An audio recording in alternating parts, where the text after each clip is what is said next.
Gabriel García Márquez, biografía. Gabriel García Márquez, 6 de marzo de 1927, Aracataca, Colombia, 17 de 2014, México, Distrito Federal, escritor y periodista colombiano. Nace y pasa sus primeros años en una zona caribeña del norte de Colombia, que le marca especialmente por su contraste con Bogotá y otras zonas del país en las que vive más tarde. En 1947 empieza a estudiar Derecho, carrera que abandona para dedicarse al periodismo. Sus primeros artículos se publican en El Espectador y en El Heraldo, y pasa a integrar el conocido como Grupo de Barranquilla, de cuya mano conoce la obra de los autores que más adelante le influenciarían: Faulkner, Virginia Woolf, Hemingway y Kafka, entre otros. Su primera obra, La hojarasca, se publica en 1955. En esta misma fecha viaja a Europa por primera vez y se queda allí 4 años, viviendo en Ginebra, Roma y París. Durante su estancia en Francia, donde atraviesa dificultades económicas, escribe El coronel no tiene quien le escriba y La mala hora, publicadas en 1961 y 1962 respectivamente. Regresa a América en 1958 y se instala temporalmente en Venezuela, donde compagina una intensa actividad periodística con la escritura de los relatos de donde acaba de triunfar la revolución, y vivir un tiempo en Nueva York como corresponsal. Decide establecerse en México, allí trabaja en publicidad y escribe su primer guión para el cine, El Gallo de Oro, en colaboración con Carlos Fuentes. Unos años después, en 1967, publica lo que de pronto se convierte en su obra más conocida y a cuya escritura dedica más de un año de intenso trabajo, 100 años de soledad. El éxito es inmediato, agotándose la primera edición en apenas unos días, y para alejarse de la fama decide ir a Barcelona, donde vive entre 1968 y 1974. Allí escribe El otoño del patriarca, publicado en 1975, y Cuentos de Isabel Viento llover en Macondo, 1968, o Relato de un náufrago, 1970. En los años sucesivos alterna su residencia entre México, Cartagena de Indias, La Habana y París. En 1982 recibe el Premio Nobel de la Literatura y más adelante escribe El amor en los tiempos del cólera, El general en su laberinto y 12 cuentos peregrinos. En ese tiempo participa también en la fundación de la Escuela de Cine de San Antonio de los Baños, Cuba, donde dirige anualmente un taller de guión. Tras obras como Del amor y otros demonios, 1994, y Noticia de un secreto, 1996, publica en el 2002 Vivir para contarla, donde narra aspectos bibliográficos de su infancia y juventud. Sus últimas obras publicadas son Memoria de mis putos tristes, 2004, y Yo no vengo a decir un discurso, 2010. Muere en México, Distrito Federal, el 17 de abril del 2014. Los herederos de Gabriel García Márquez depositaron el 24 de febrero del 2015 en la Caja de las Letras del Instituto Cervantes un legado del escritor in memoriam. Corrientes literarias. Generoso, leal a sus amigos y a sus ideas políticas de izquierda, pero sobre todo, genio indiscutible de las letras e integrante clave del boom. Gabriel García Márquez llevó la literatura latinoamericana a los rincones más alejados del mundo, como el creador del fabuloso realismo mágico. Su brillante y lucidez, sumadas a una visión socorrana de la realidad que le rodeó desde niño en su natal Aracataca, le empujaron a ser uno de los padres del boom latinoamericano, formado por un gran grupo de autores sin igual que compartieron tertulias, vida e incluso platos de comida en el París de mediados del siglo XX. Gabo, como se le conoce con cariño, vivió parrandas y sobrevivió con pocos recursos al lado del Julio Cortázar, Mario Vargas Llosa, Carlos Fuente y Juan Gotisco. Todos ellos, hombres de las letras con mayúsculas, dieron una dimensión a la literatura hispanoamericana, imaginable entonces.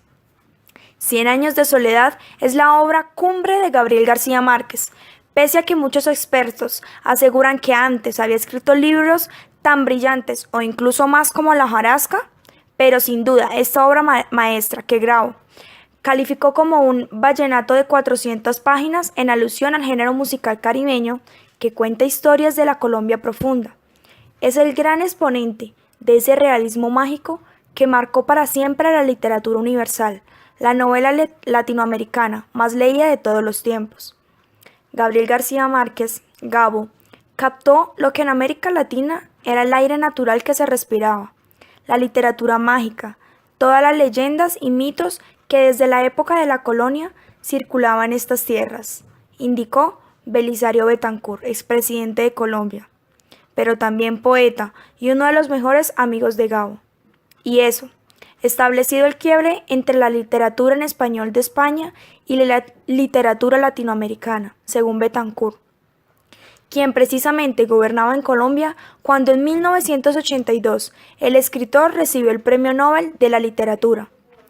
El escritor colombiano Plinio Apuleyo Mendoza, autor de Aquellos años con Gabo, libro en el que relata las aventuras que vivieron juntos en París, Bogotá y Caracas, confirmó que su aporte a la literatura universal es enorme. Con 100 años de soledad, contó las cosas como las contaban sus abuelos, su abuela, su madre, pues para ellos no había mundo de los vivos y de los muertos, agregó, al explicar qué es el realismo mágico y apuntar que lo hizo, tocando problemas que aluden a la condición humana, sacando a la literatura de su ámbito local.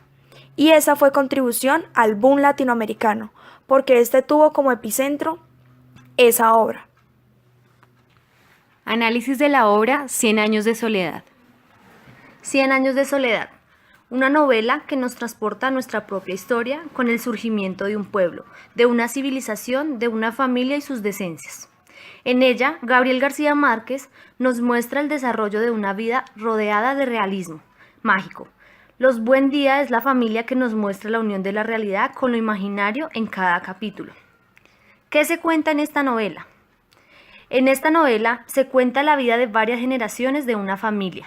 Los Buen Día en una ciudad llamada Macondo, un misterioso lugar donde cada día trae a los ciudadanos una dosis de magia, milagros, dolor, tristeza y oportunidades casi mágicas de transformarse. El libro nos narra la odisea de los Buen Día, desde la fundación de Macondo por el excéntrico patriarca y su tenaz esposa, y cuenta la vida de sus descendientes hasta la decadencia y extinción de la familia. Mientras seguimos la trayectoria de los Buen Día a través de su apogeo y su decadencia, la guerra y la paz, la alegría y el dolor, el amor y el odio, nos damos cuenta de que estamos siendo testigos nada menos que del lento transcurrir de la vida en nuestras realidades, de hechos que ocurren en América Latina y el mundo. ¿De qué manera se unen la realidad, lo mítico, lo social, político e histórico en esta obra?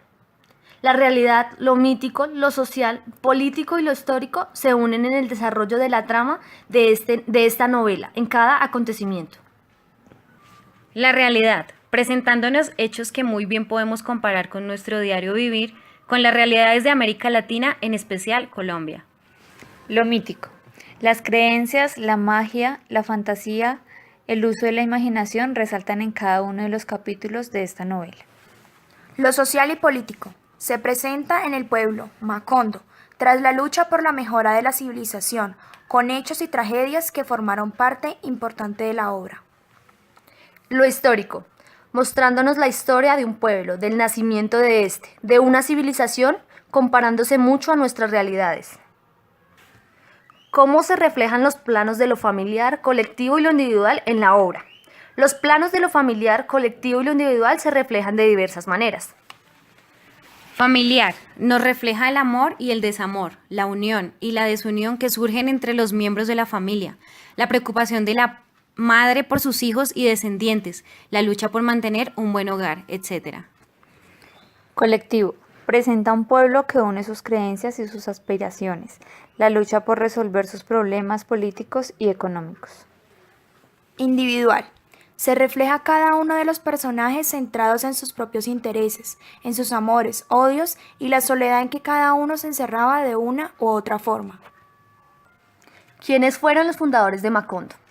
Los fundadores de Macondo fueron José Arcadio Buendía, Úrsula Iguarán y algunas personas que los acompañaron en su travesía. ¿Qué papel desempeñó el último Aureliano? El último Aureliano fue el único engendrado con amor, el que nació con cola de cerdo por ser hijo de tía y sobrino. El papel que desempeñó fue el poder término a la estirpe de los Buendía. ¿Quién fue el primero en la estirpe? El primero en la estirpe fue José Arcadio Buendía. ¿Qué importancia tiene Macondo? La importancia de Macondo radica en que este pueblo mítico, aislado de la civilización y dominado por la violencia, viene a ser el mundo donde se localiza la mayor parte de la narrativa de Gabriel García Márquez. Gabo. Gracias.